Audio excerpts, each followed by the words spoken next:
Hello, back again, well somewhat. What you're looking at is a 1994 Chevrolet Camaro. Base model, 3.4 cylinder, V6, Justin's new ride. What we're going to be tackling today, trying to fix, is the A-arms, uppers and lowers. He bought the car fairly cheap. It was like 700 bucks we paid for this car. Well, he did. And as you can see, they are completely trashed. So no way by any means, shape, or manner would this pass a inspection. So what we're gonna do is we're gonna replace these A-arms, uppers and lowers.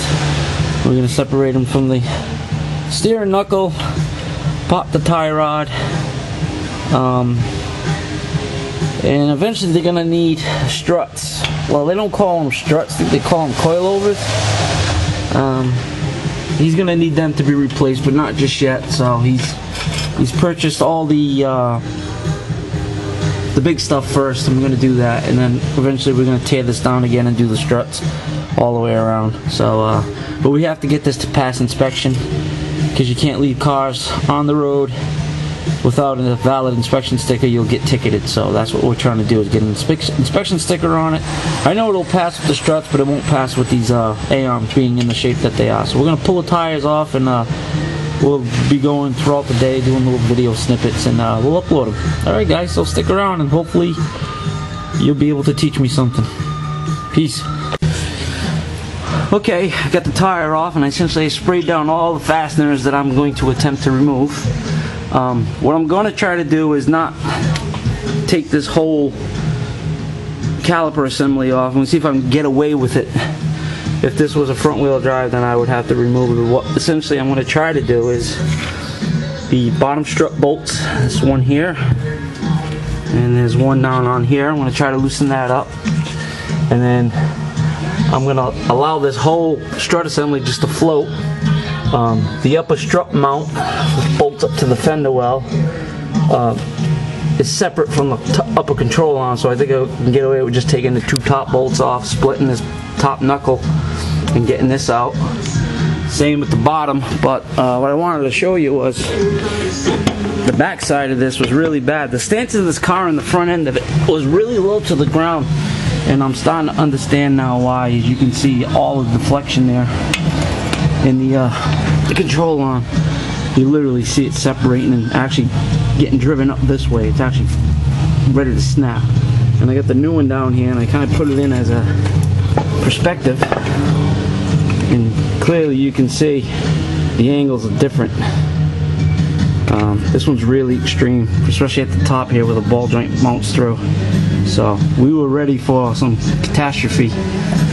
That's why we're going to take care of this now. So essentially got all the bolts that I want to take apart. This one that drives through, two that hold the strut assembly, pop the ball joint, separate it from the knuckle, upper, separate that from the knuckle, and then we have the two top bolts for the upper.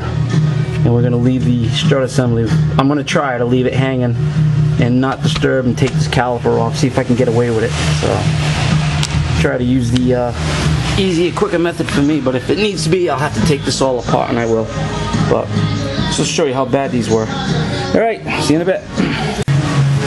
Okay, I had to remove the whole strut tower assembly in order to get at the two bolts for the upper control arms, because where it sits up tight inside the fender well. So, oh, poor lighting, hold on.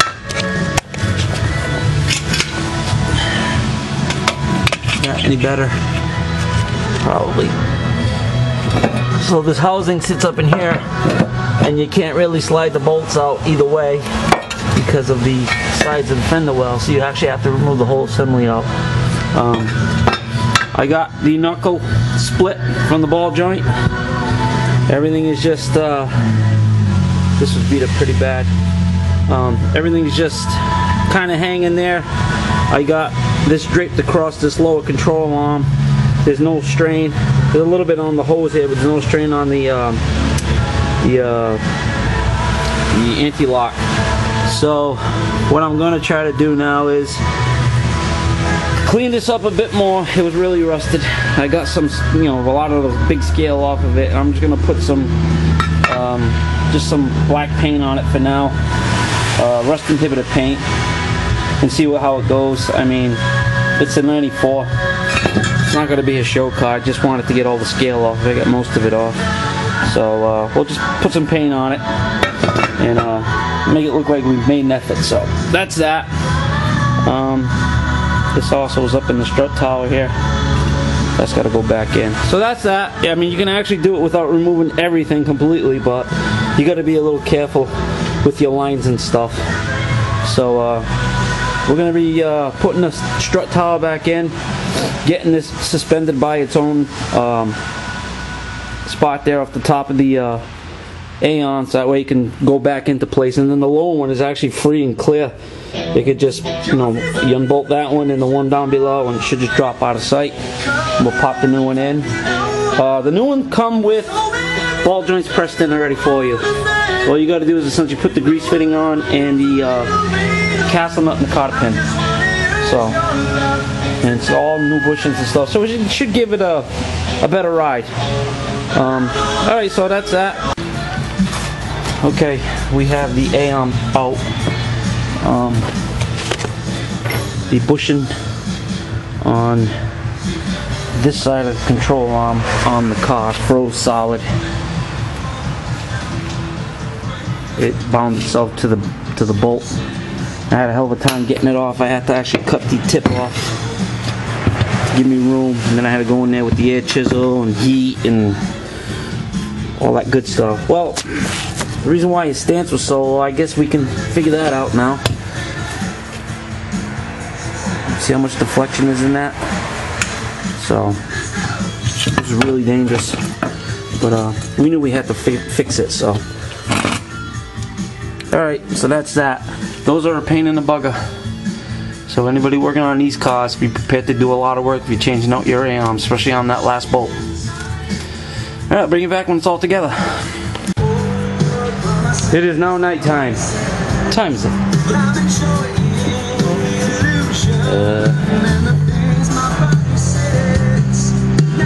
8:29. Been at it since right around midday. 8 hours.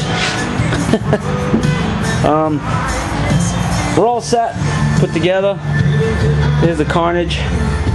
This one was just as bad too. Look at that. It was buckling right across here.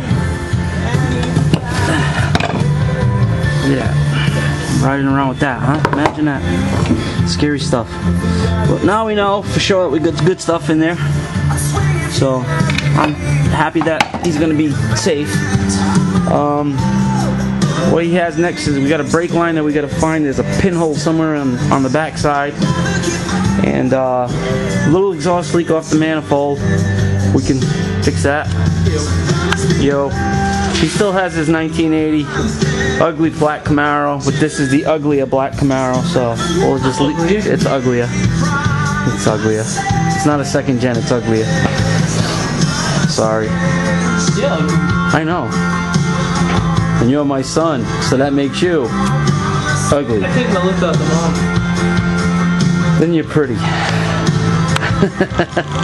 Alright, so we get this one done. We can move him out. Rudy's out there, parked in front of the garage again, and we're gonna start working on this. I gotta fix the seat brackets. I messed up, as you can see. Too far forward. So once we get these seats all sorted out, then it's just a matter of wiring, I guess, and glass and odds and ends and fiddle with it. Brakes are bled. I'll get this sucker down, and we'll start working on Bubba again. So this is Mark from the 2nd and 4th gen garage, uglier black Camaro. Be well, be safe, do the right thing, and what are you looking at me like that? Why are you looking at me like that? It's an ugly black, just, it looks like a It looks like a misfit Pontiac. They tried too hard. They tried too hard. Alright, so be well, be safe. Mark in the second gen. Hope everybody's well and safe, and we'll see you on the next one. Peace. Peace. Goodbye. Goodbye, friends.